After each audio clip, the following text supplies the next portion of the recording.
What's Ramadan is like, it's a month you fast, you stop from the sunrise to the sunset.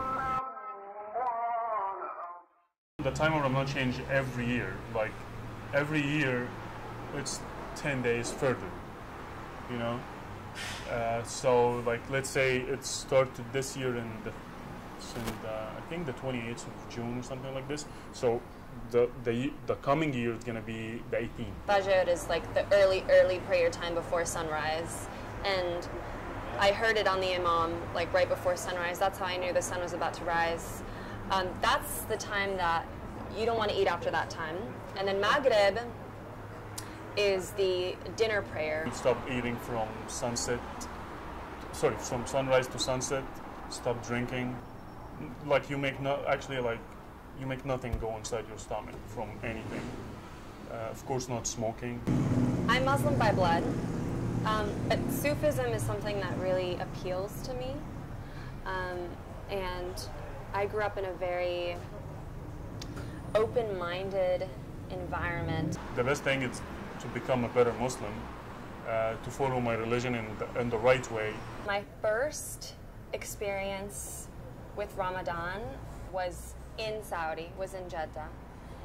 And the reason it was so significant for me is because I was meeting family members for the first time in Saudi, practicing Ramadan, and I was able to learn firsthand how to do it. I moved here 3 years ago to follow my dreams of being a director and study filmmaking.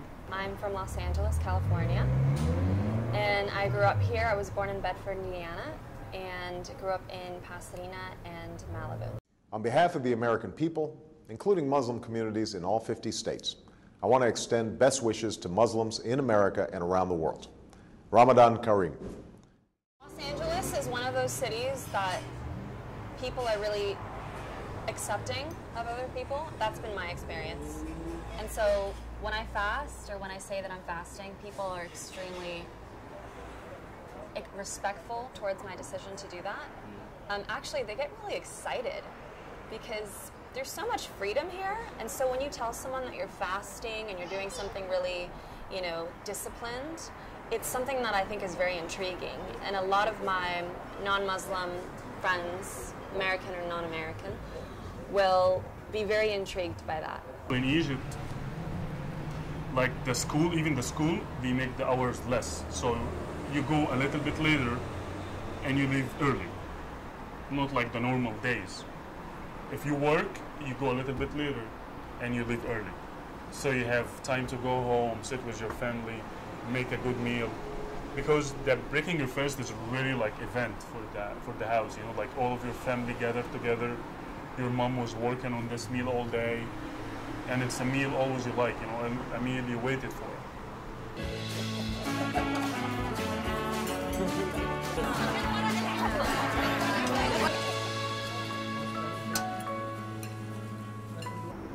It is more difficult because Maghrib ends like at around 8-ish, which is like 2 hours longer than what I was experiencing in Saudi. And I love coffee, and I wake up for my coffee. That's why I wake up. When that isn't there, you have to just gain energy from other sources. And for me, those sources are the city, the people here. They carry me throughout the day. I get friends around me who get like impressed to drink in front of me, and when they eat, they just hide from me to eat, so they don't like affect me. It's funny, it doesn't affect me anymore. Like I'm not gonna be like, oh, I want to eat. No, it doesn't feel like this. But I mean, as a respect from them, and it really means to me. Actually, yesterday I've been at one of my friends made a dinner for me, not a dinner, a breaking fast for me. Like it's a meal to break my fast on it when the time comes. And it really matters for me, and I really appreciate it. Los Angeles, it's like you could believe in anything and people will basically accept you for it. So I had a lot of free time to dive into what it is that I believe in and what rings true to me. I'm fasting already, and it becomes a habit here.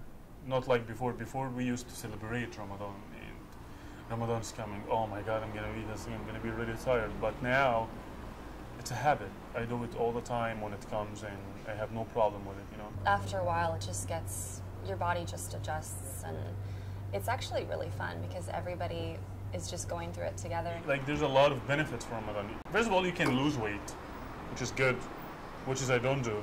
Also, it's a detoxing for all of your, like detoxing, you take all of that poison stuff inside your body out. A lot of people like think, oh, so you're fasting so you're not gonna be able to process and work and do stuff. It's wrong. You can do a lot of stuff, but I mean, it's gonna be a little bit harder, you know. If I'm fasting, of course I can walk. Sometimes I go play basketball with my friend while I'm fasting. It's okay. My father's Saudi and my mom is Mexican American.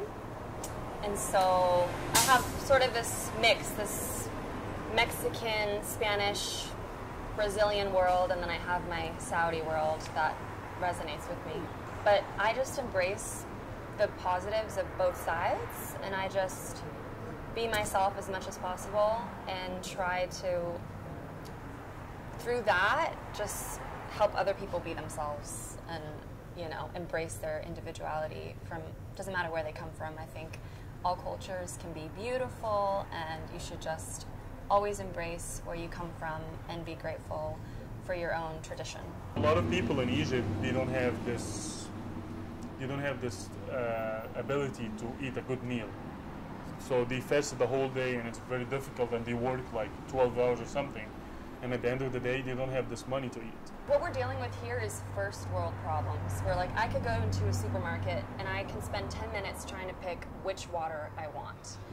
You know, like I can go to Whole Foods, and there's so many abundant options where Ramadan is a time where it makes you really think about other people and that they don't have an abundant source of food, of water, and you know, we're over here suffering about how many hours we have left until we can go to the supermarket. They make this event on Facebook. Hey, we call it the Ramadan bag. So the Ramadan bag has like rice, meat, oil, like stuff for any family to make a meal from this. It's like if you get this bag, you can make whatever. And you start to collect money from people who can pay, and we make these bags, and we start to give them to like the poor people and people who suffer and people who need help, you know. But it's way less than our countries. The Middle East, we have way more poor people than here.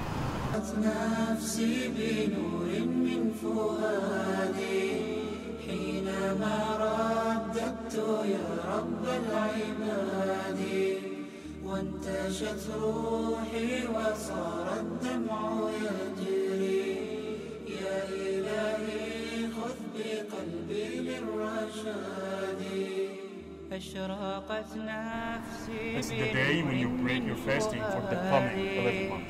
It's a day you celebrate, you did this mission, you succeeded at it, you did your best, it was tiring, it was hard, and you did everything you can do to go through Ramadan.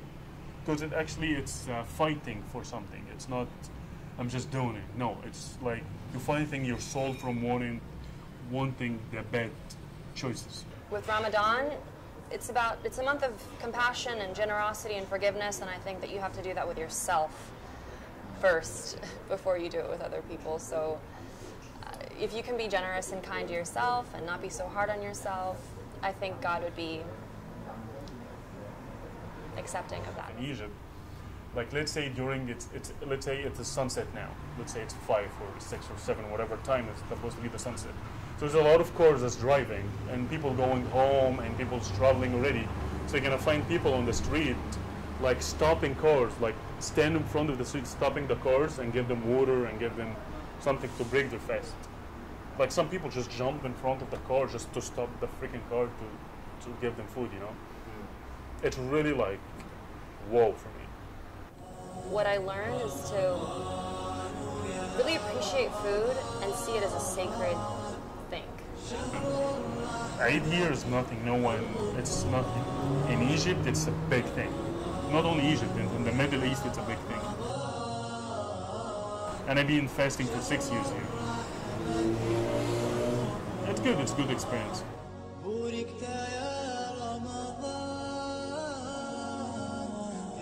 رحمة الرحمن أنزلت بالقرآن